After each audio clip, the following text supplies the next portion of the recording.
Good morning, class. My name is Michael Ramos, and I'll be doing a presentation on effective communication. So, first off, when I do this training, I am going to start with introductions. So, with the introductions, I will have all of the coordinators and everybody a part of the training say their name and a brief description about themselves. Also, have them state their positions and what would they like to get out of this training, because everybody needs to get something out of some sort of training or wants to fulfill some sort of gaps that they're missing. Also, what I'll be doing is I'll be talking and asking them about like what is wrong here, what is wrong within their company and their organization that's gonna that they can identify, and then they can move forward from there to start to work towards a solution. So what I have them doing is I have them name one issue with the organization, name two changes to improve the organization, and name one thing that they can contribute to that to initiate that change.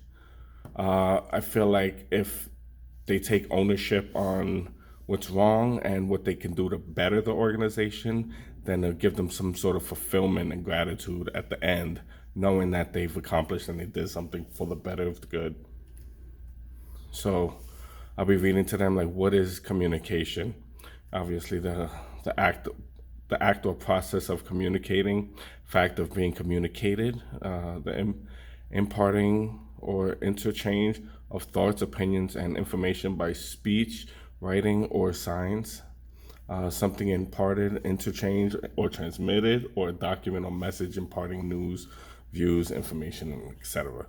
So things like that. So at least they get the idea of, hey, what's communication? And then next slide is actually what is the purpose of effective communication. So what is effective communication?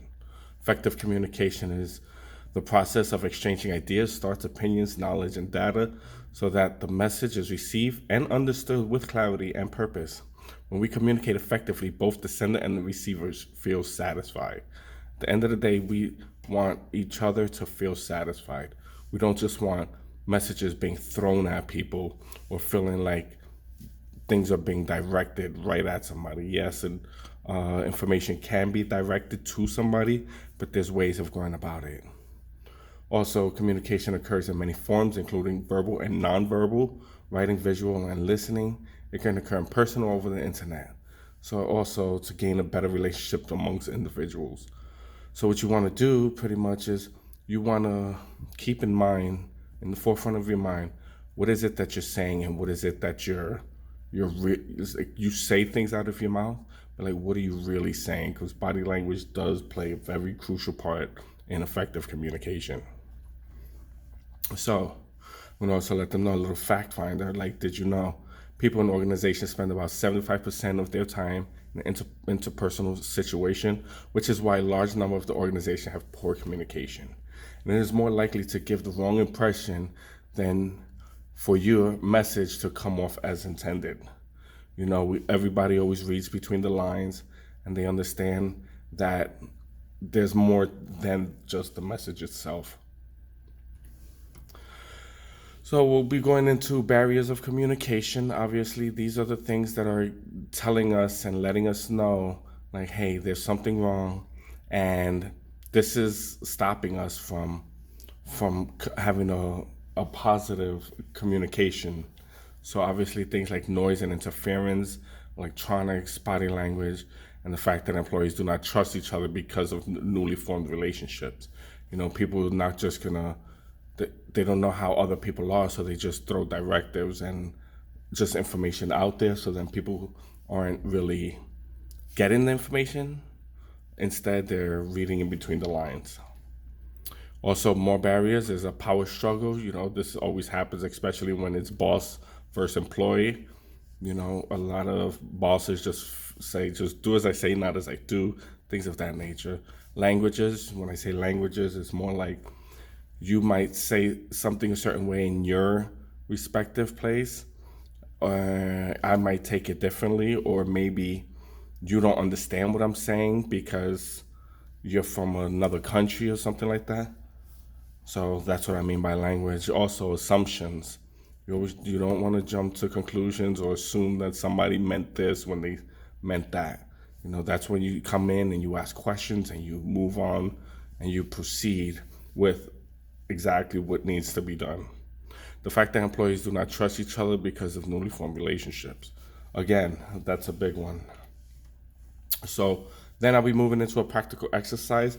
What is one barrier that you have identified from the list or not on the list that you display often? So this is you noticing what you do wrong. And then pick one person in the classroom and tell them how their barriers made you feel. Because sometimes people get picked on and stuff like that, or get screamed at just because another person doesn't know how to communicate. So developing, then we'll move into developing. So we know our barriers, and now we're going to go into how can we fix it? How can we adjust and move on and build a better relationship amongst each other? So obviously avoid distractions such as electronics and things of that nature. And remember, not everyone is here to attack you, so you can lower your guard. Also ask questions so you can receive as much information of what is being asked of you, and do not control the conversation. Rather give and take information.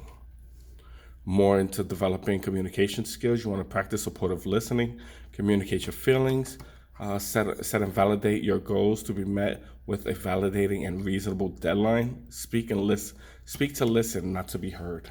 That's really big. A lot of people just speak to just speak, and then a lot of information gets overlooked because people just don't stop talking. So constructive feedback. You always want constructive feedback when you guys are communicating and transmitting information back and forth. So obviously you want to speak openly if there's any issues. You want to make sure the message or you're delivering is not rude or disrespectful. And if it is, apologize and just be like, okay, let me restart, or take it back like it wasn't meant for you. Maybe you had something on your mind or whatever. Just understand that being rude and disrespectful will create that person to build a wall or a barrier. Make the feedback relevant to the conversation. Don't just throw shots at people, and be open for counter feedback when delivered. So another practical exercise, which I haven't stored, is to praise one person in the group on something they are good at, and acknowledge a deficiency of one person with a way that you can help them. So what this is going to do is this is going to actually show teamwork and build teamwork for each other to learn and grow with each other, and know that not everybody's their enemy. So remember, be mindful of the message that you are sending. Not only your words are being heard, but so is your body language. And for max results to be reached, max delivery has to be given. Understand each other and grow as a team. So obviously what we have learned, just pretty much what we have learned, is going through the steps of all of the things that we went over already. And effective communication, here's my reference. So that is my slide, and I hope you enjoy it. Bye.